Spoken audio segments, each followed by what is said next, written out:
শাকিব খান তো বলেওছে যে তার সাথে অপু বিশ্বাসের কখনো বিয়ে এটাই হয়নি। বলছিলাম। এবার অপু বিশ্বাস ও শাকিব খানের বিয়ে নিয়ে ফের বিতর্কিত তথ্য সামনে আনলেন নায়িকা বুবলি। তিনি দাবি করেছেন তিনি এমনও শুনেছেন অপু বিশ্বাসকে শাকিব খান বিয়ে করেননি। শুধু তাই নয়, অপু ও শাকিব খানের আলাদা আলাদা ধর্ম এবং তাদের বিয়ের প্রক্রিয়া নিয়েও সন্দিহান কথাবার্তা শুনেছেন বুবলি। উনি যদি হিন্দুই থাকে তাহলে কিভাবে মুসলমানের সাথে বিয়ে হলো? মানে সম্প্রতি ঈদের অনুষ্ঠানের এক ইন্টারভিউতে এমনই সব বিস্ফোরক মন্তব্য করে বসেন বুবলি, যা নিয়ে নতুন করে বিতর্কের তৈরি হয়েছে।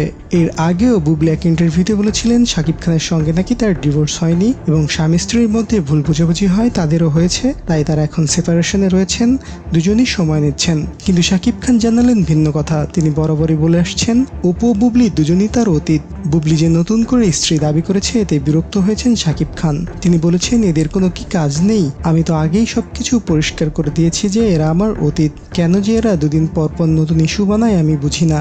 আমি খুবই বিরক্ত। এদিকে শাকিব খানের এমন উত্তরে বুবলি অনেকটা এভাবে প্রতি উত্তর দিয়েছেন।